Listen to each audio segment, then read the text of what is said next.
Hello everybody, welcome to Snyder's Inc.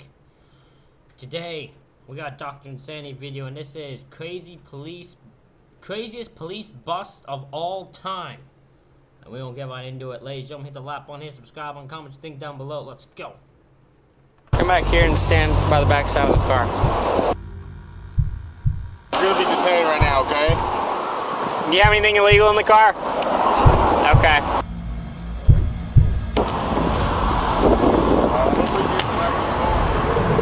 What the fuck? The majority of stops that cops make are simple and routine, but sometimes a simple stop can lead to some of the most shocking discoveries ever made. Jesus. 4 kilos? From busting $500,000 worth of illegal substances to discovering a missing body in a car, here are 4 of the craziest unexpected police busts of all time, starting with a stop that ended up saving multiple lives. There's a fucking bomb in the back of that car. On January 24th, 2020, Did you tell me, he did not just say there was a bomb in the back of a car. Tell me, he didn't just say that. He didn't just say that. He did not just say that. He didn't just say that. No, he didn't say that. No. 22, a Walmart employee notified cops that a woman had stolen $300 worth of Legos from their store. Holy crap, what do you need so many Legos for? I know Legos ain't cheap, but what do you need Legos for? What are you stealing Legos for? What the fuck? Initially, there was nothing out of the ordinary about this, just a regular shoplifting call. And that's how the No, that's next level. Even I'd be like, look, this is $300 worth of Legos. You just stole a shitload of Legos. You better have a damn good reason. I'd be just more curious at this point. I'd be like, look, I gotta arrest you for you stealing. I'm arresting you either way, right? You got the Legos there. I just need to know, as a person who's out of curiosity, what the fuck you stealing the Legos for? Even if you're like, I bought them, like, I still, what do you need so much Legos for? What do you need all this Legos for? I know that people like Legos, but $300 worth of Legos to steal. What do you need to steal them for? What are you so desperate to get them for? cops approached it when they spotted her vehicle and pulled it over. But just minutes later, the cops would discover something that would turn things from simple to one of the most strange and terrifying stops we've ever covered. Hey, I'm Officer Johnson. Hi.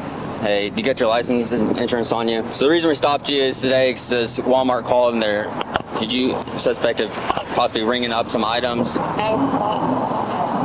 bought items? Okay. Again, things started out quite simple. Obviously, she denies the allegations of stealing, so the cops check her ID and decide how they want to approach the situation. But when the second cop comes back to ask her some questions, that's when things get crazy.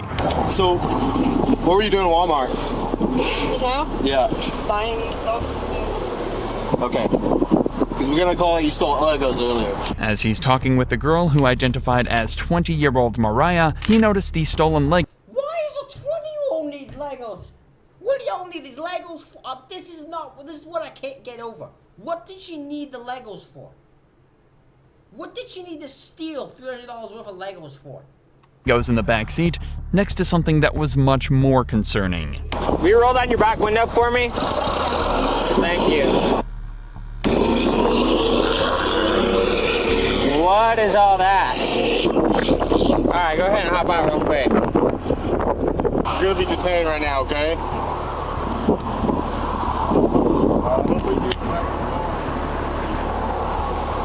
Bro. Yeah, go ahead and secure her. There's a fucking bomb in the back of that car. Like, a bunch of fireworks strapped together with, like, metal and shit and wrapped around. Explain to me what that device is in the back of your car that looks like a bomb. My boyfriend made that. Okay, sit tight. As the cop said, he spotted what appeared to be an explosive device in the back seat of the car, right next.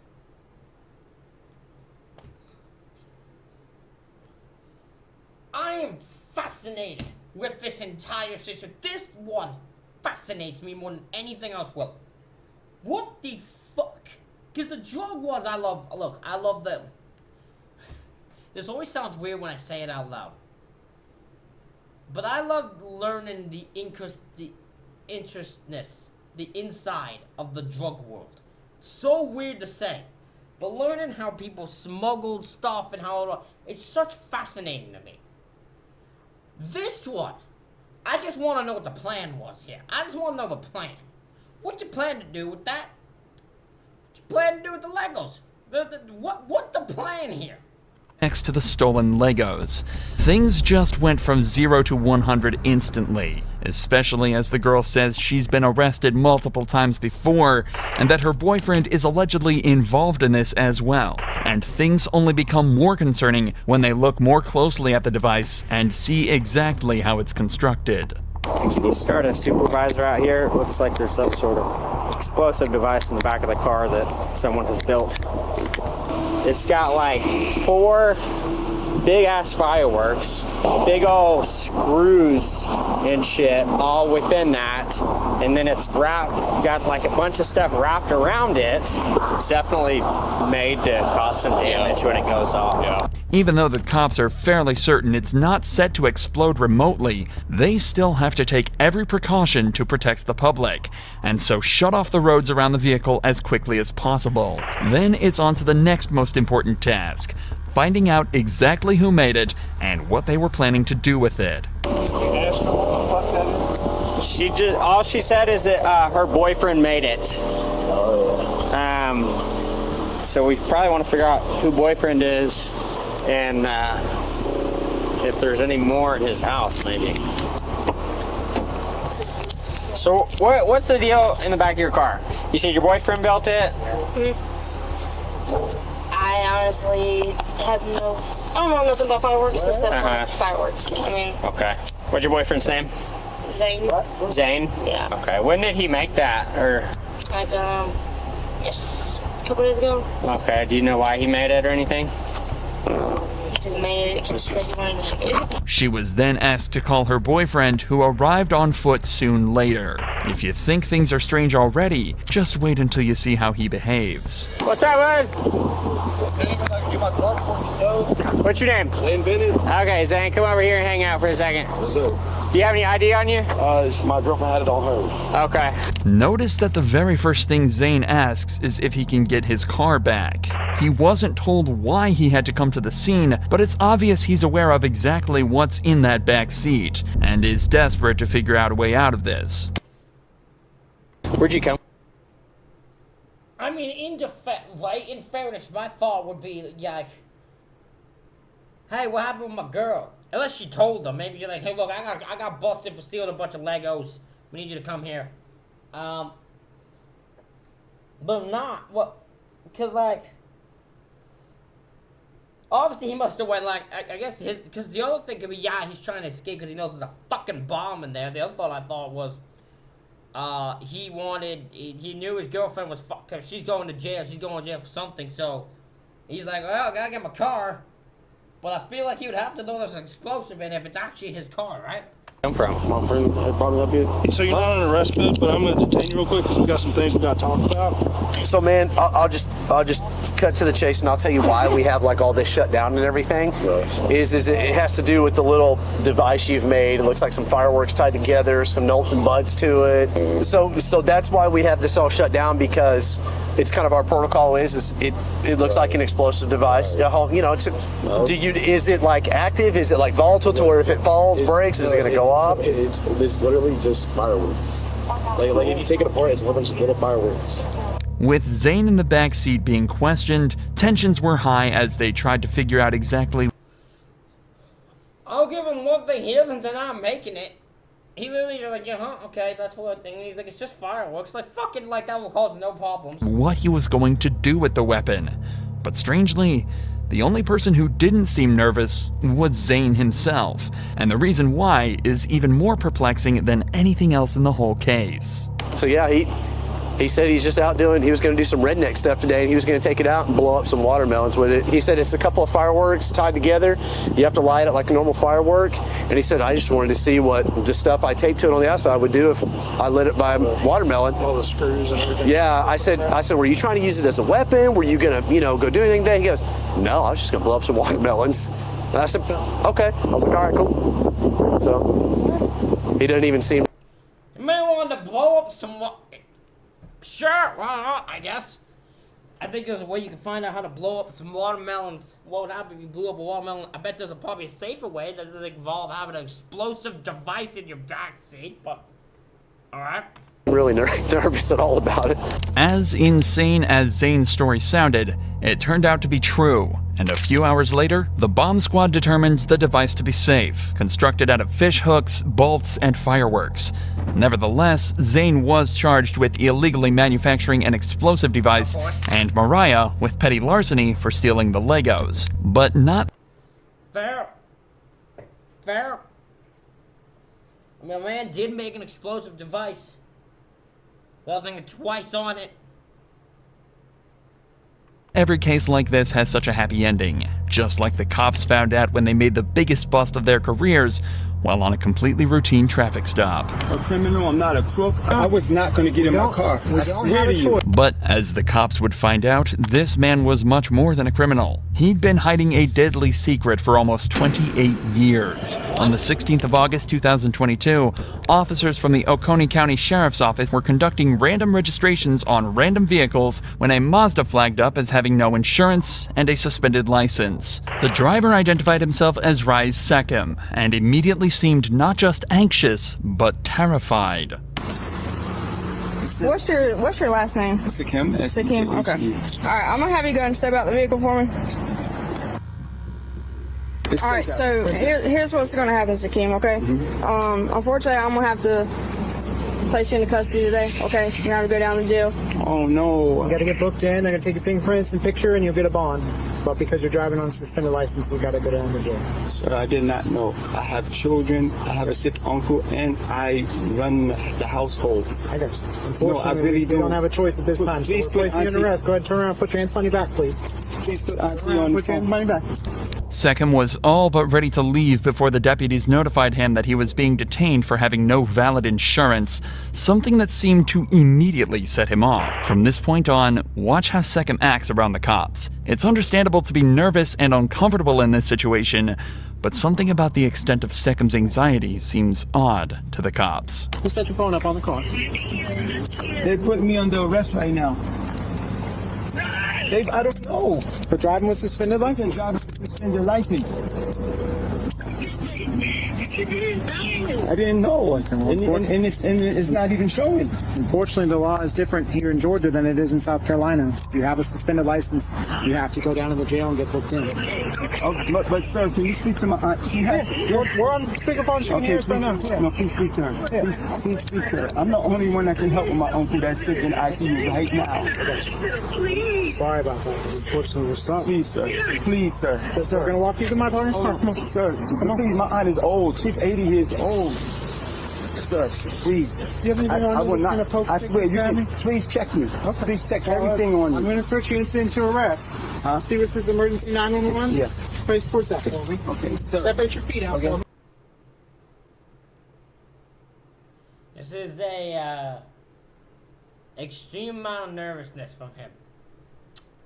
And apparently, there's something to do with a murder. Don't you, hold on. This said it had nothing to do with a 1994. Do not tell me this man had a body from a 1994 murder in his car. There was no way he would have that, because that would involve, that smell would be insane. A little bit. Nothing in your pockets, right? Sir, please. What all do you need out of your car? Sir, I have a child at the house that they cannot take care of. What all do you need out of your car? Sir, I beg you. I beg of y'all. I will not touch my car. You will take my keys out. The only crime Seckham has committed is driving without the valid insurance and license necessary. This is not a major crime by any means, and could be punishable solely by a small fine and a short ban from driving. It's not the end of the world for Seckham, and the cops are trying to communicate that to him. But nothing seems to calm him down, and the officers start to get suspicious. Sir, I do for my entire family. Okay. Well, Do you know? I don't have a choice here, man. I'm telling you that. I told you I was not going to get in my car. We I don't swear have to a you, choice. I wasn't going to get in You my have a car. suspended license. You're driving a car without insurance. You've got that taken care of. I've been doing it every you got day. Suspended registration. You have to go down to the jail and get booked in. Just take your photograph. They're going to take your fingerprints. They'll give you a bond amount, and you can bond out. out, and then you can get on the way up to the hospital. But you can't drive. Sir, So have a seat for me, please. Okay, may I speak after you? Have a seat for me. Are you going to Sit down, and then I'll listen to you. Okay, so what do you want to tell me? On everything, my aunt just had a stroke. Look, my man, I'm gonna be honest with you. I don't know if you're telling the truth or not. I doubt it. Sounds like apparently you murdered someone. You need to get a grip, bro. You were the worst at hiding your shit. My man, if you were calm, cool, and because they're not gonna. Actually, they might have. I don't know. Do you search your vehicle in this case? I don't know if they would have searched the vehicle either way or not. I don't know how the law works there. I don't know if they would have had to search the vehicle or not. Or if he was calm, cool, and collected and just went, would they have just left the vehicle? Like, I don't know what they would have done. My uncle just had a stroke 2.5 weeks ago. I'm here helping my family. I don't even know who can come and buy me out. I don't even know who can come and buy me out. I'm not a criminal. I'm not a crook. I look how old I am. Did you get a ticket or something? I didn't get take care of. I mean, why would they suspend your license in South Carolina? Sechem just isn't listening and only gets more anxious. He's continuously pleading with the cops and attempting to seem like a respectable family man. But one major thing stands out in this piece of footage.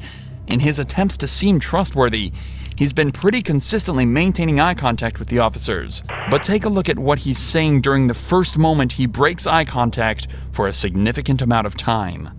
I'm not a criminal. I'm not a crook. I look how old I am.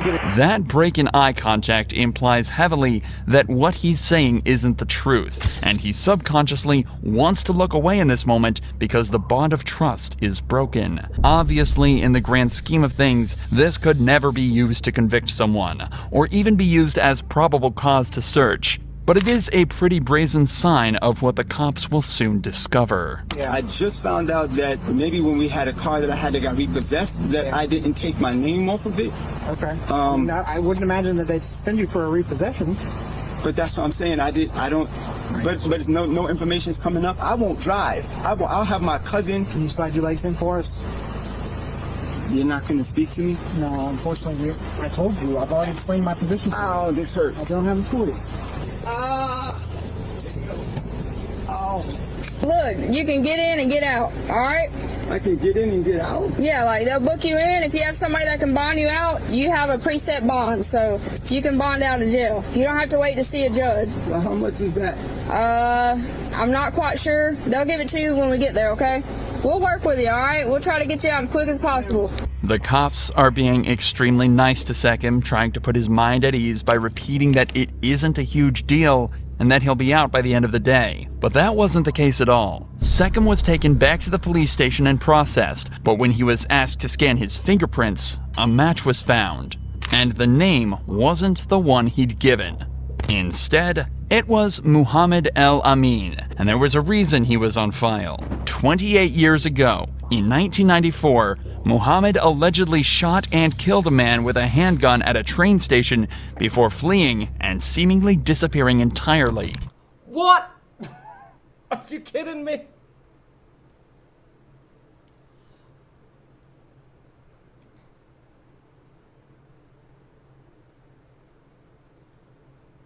My man, I thought he murdered someone like a body was involved in the... No, this guy was on the run for so long. From 1994 until he was arrested on that time. Wow.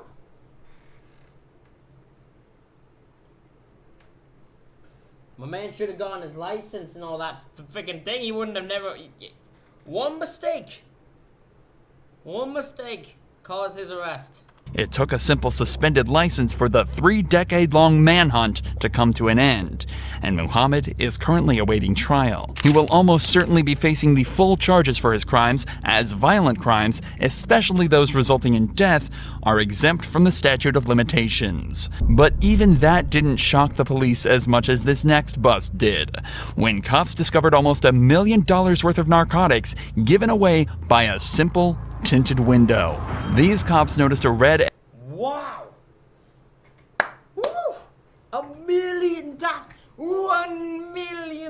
$2,000 worth of narcotics. Do you know how much drugs that is? That's a good amount of drugs right there.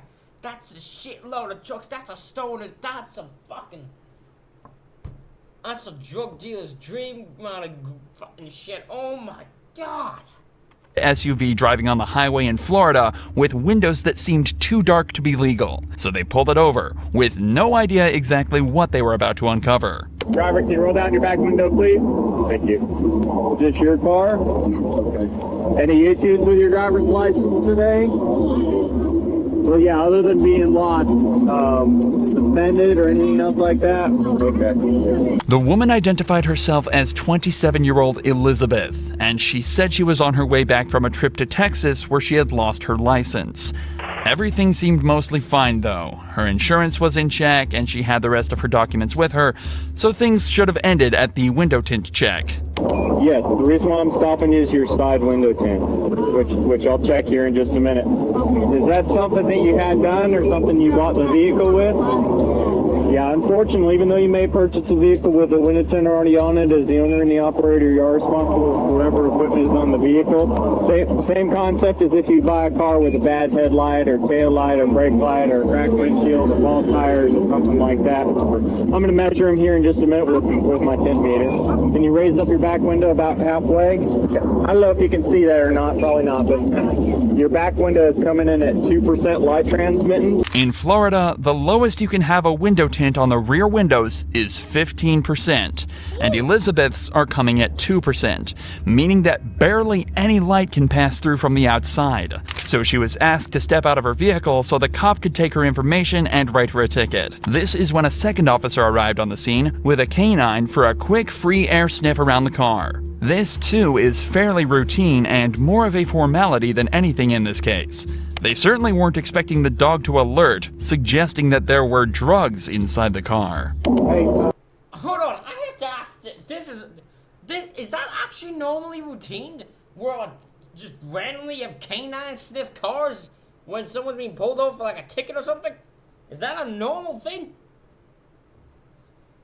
If it is, okay. I'm not gonna argue it.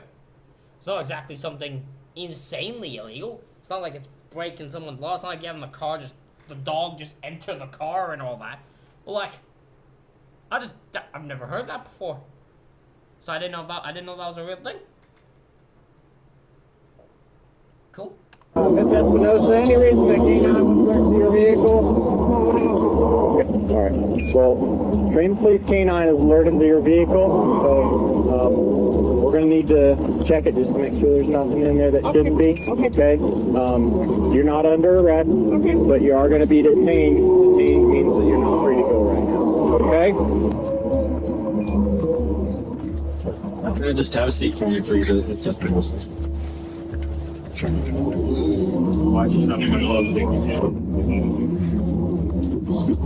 Am I able to make that call, or ma'am? Am I able to make that call real Yes, quick? go ahead. Okay. You can use your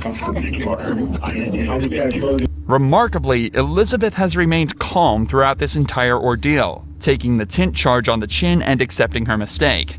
It's only when she picks up the phone when her demeanor starts to change. Take a listen to what she says next. Hey, can you let Maria know to go for my kids? I just got pulled over. Me acaban de agarrar. Me acaban de agarrar. Estoy en Bush now, and I need to go pick up my kids. Estoy detenida. Yeah. No, tienen en perro. I don't know. Me dijeron que because of the tent, they said the tents were too dark, and there's another one here, and the canine olió algo, so I don't know. Elizabeth also said on the phone in Spanish that the cops were about to find everything and that she wasn't getting out of this one. And she was right. But what exactly was she hiding? This is amazing. This is amazing. This was the most basic of routines. These cops at no point expected to find what they found. She was supposed to get window tint ticket, and that was it. But then the canine sniffed something. They probably thought they'd find a little bit. Little did they know they found 26 pounds of cocaine. Oh Oh my God. A maximum of $1.5 million. Holy shit. Bro. It turns out she was transporting 26 pounds, or almost 12 kilograms of cocaine in her car, worth anything from $800,000 to $1.5 million. Elizabeth's demeanor is almost creepy. On the phone, she bluntly states how they're going to find everything, but to the cops, she's calm, collected, and compliant, even when she finds out it's all over. Hey, this is what's going on. There's some items in the vehicle that we need to take a little bit closer look at. Okay. And we need to inspect the vehicle a little bit further. Okay. But we need to put the vehicle up on a lift in order to do that. So there's a wrecker headed over this way. Okay. And there's his business is just right up here at the next exit just north of us. Okay. After the vehicle was fully searched, The reason I think she's calm is because she knew. She's not denying it. She's not playing like she doesn't know nothing. She knows what's about to happen. She knows. She's played it. She's literally like, she came to conclusion. She called, when she called on the phone, she wasn't like freaking the fuck out. She's just letting him know they caught.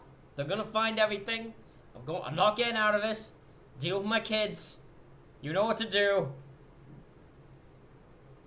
and all the cocaine recovered, she was prosecuted and sentenced to 24 months in prison, followed by 36 months supervised release. But given the amount of product she lost, she's got a lot more to worry about than just the cops. But even this isn't the most insane thing that police can come across in traffic stops. So many criminals seem to forget about smaller crimes while they're on a big job. And that's exactly the mistake this man made that... Oh, we know this one. We've seen this one so many times. Every time, though, I can never believe this actually happened. Because this sounds insane. When you hear, if you said it to someone that this happened, they wouldn't believe you because it sounds insane. Yet it happened. led him to a murder charge. On July 29, 2020, a Louisiana cop pulled over a vehicle speeding on the highway. It started just the same as any other traffic stop, but a search of the vehicle uncovered something horrifying. Sarge, there's a dead body in the trunk. Not only was Mitchell going almost 20 miles an hour over the speed limit, but he didn't even have a driver's license. Do you have your driver's license? No, sir. Do you have a driver's license? No, sir. This charge alone could net him fines of up to $500 and 6 months in jail, not to mention the fines from the speeding ticket. But unbeknownst to the cop, Mitchell will be going back with more than just a speeding ticket. Is there any weed in the car, man? Don't stop. Step here. Is there any weed in the car? Yes or no? Just a doobie in the ashtray, like. Okay. Other than that, there's anything else? Dizzy. When did you puff last? Be honest. Because I'm a drug recognition expert. About an hour ago. The cop is looking to get Mitchell on more than just a DUI charge. An 18-year-old speeding in a car like this that stinks of weed tells the cop that there may be something deeper to this traffic stop than a kid going too fast. But before he asks to search the vehicle for any other drugs, Mitchell starts to act increasingly suspicious. All right, where are you headed right now? I was headed back home. Where's home? What's your address? No, stop. Come here. Where do you live? It's easy. It's easy to answer this. Where do you live?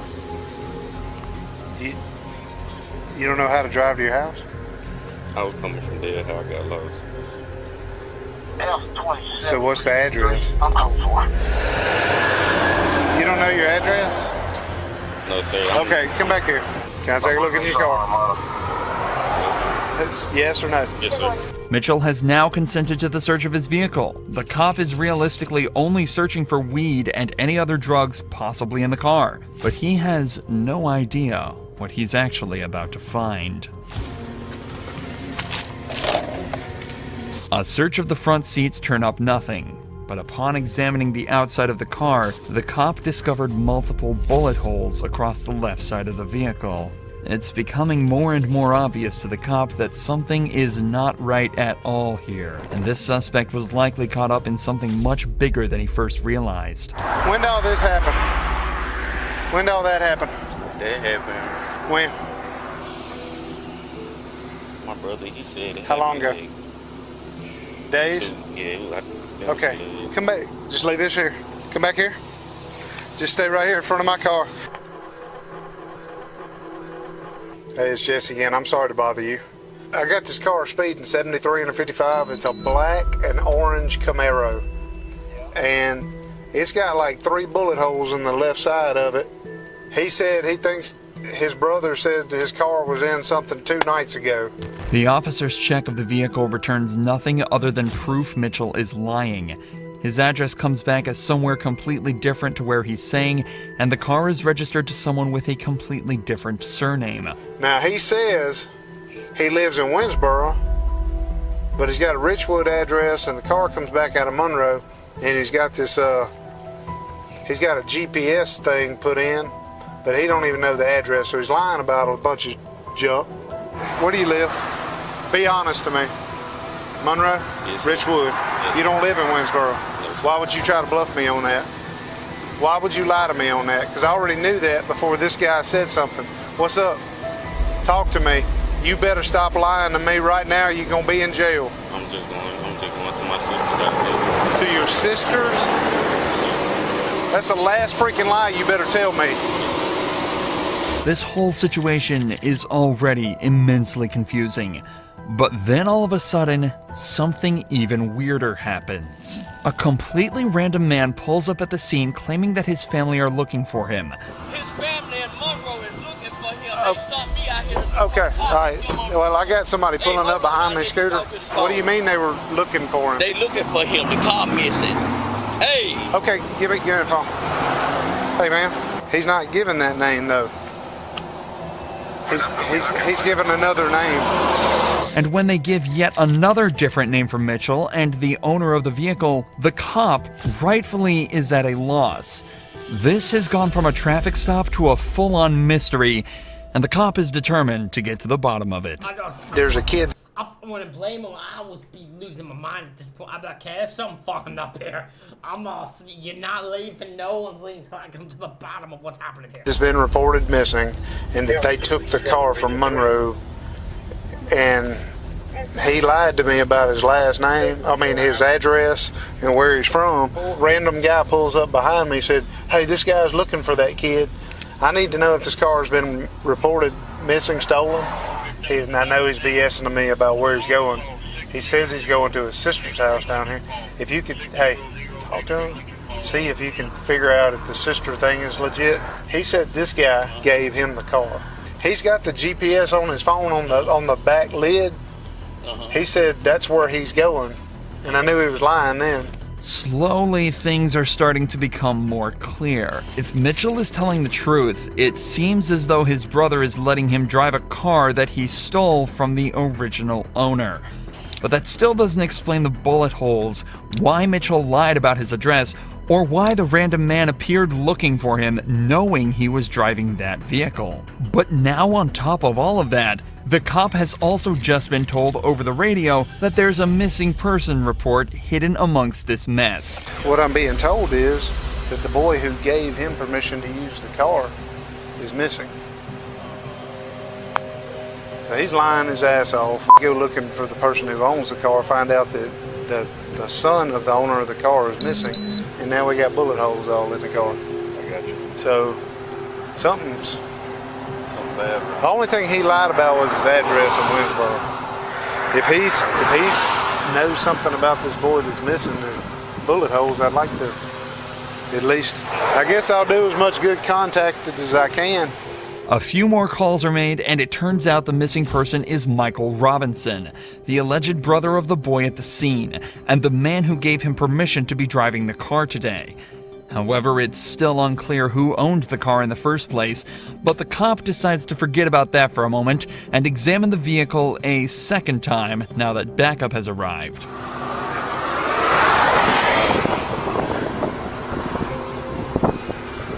Like, this looks close. Like bam, bam, bam, bam. Yeah. And the boy.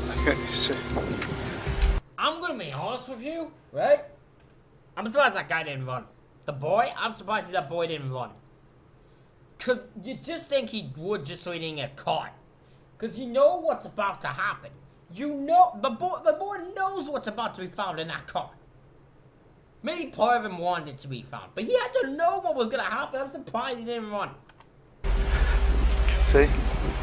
Little did he know, this is where all his questions would be answered at once, in the most gruesome way imaginable. I'm gonna do the obvious thing I want to do. Oh, let's see that all goes down there. The guy knows. Once he's on the truck, you can see look at the... Yep. Put your hands up. Put your hand behind your back. Put your hands behind your back. You have a right to an attorney. Have one present during any questioning. At any time, you can choose not to make any statements or answer any questions. You understand? If you cannot afford an attorney, one will be appointed to represent you by the court. Do you understand? Inside the trunk was the body of Michael Robinson, and all of a sudden, everything makes sense. 26 is 125-03057, 125-0357. F39 Troop F desk. Good.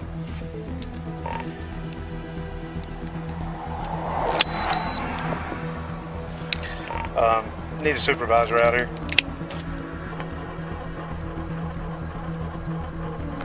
All right, I get the guy out. He's super nervous. He lies to me about his address. He's got no driver's license. He says he's going to his house in Winsboro. Well, I find out he lives in Richwood. I pop the trunk. Sarge, there's a dead body in the trunk. Okay, so I'm not. We've blocked in front of the car and behind the car. We've shut the trunk. I have Franklin Parish Sheriff's Office with me. We're at 82. Okay, we're done. It turns out Michael Robinson wasn't related to Mitchell at all. Instead, he was merely an unintentional casualty of an armed robbery Mitchell was part of earlier. Who is that? Who is that? Listen. Who is who? That's Mike. That's Mike. How did Mike get there? Tell me. It wasn't me, man. It was. Okay. I just hit him, bro. I did. You just hit him? I did. In the mayhem of the robbery, Mitchell shot Robinson multiple times with a handgun before loading him into his trunk and driving him away to Winsboro to dump the body. But of course, before he could make it, he was pulled over by the officer for speeding. Michael Mitchell is being charged for the armed robbery and the second-degree murder of Michael Robinson. Mitchell is currently awaiting his trial, but is expected to be sentenced to life behind bars. That is insane. The odds of this going the way it did is insane. Nope. Stop. As I was saying, the odds of these 4 cases going the way they did is insane. Because they went from nothing to just all out fucking murder. Like murders, drug deals, wanted people, insane shit. Ladies and gentlemen, let me know what you thought of these in the comment section below. Hit the like button, hit subscribe button. Thank y'all for watching. I'll see y'all for the next one.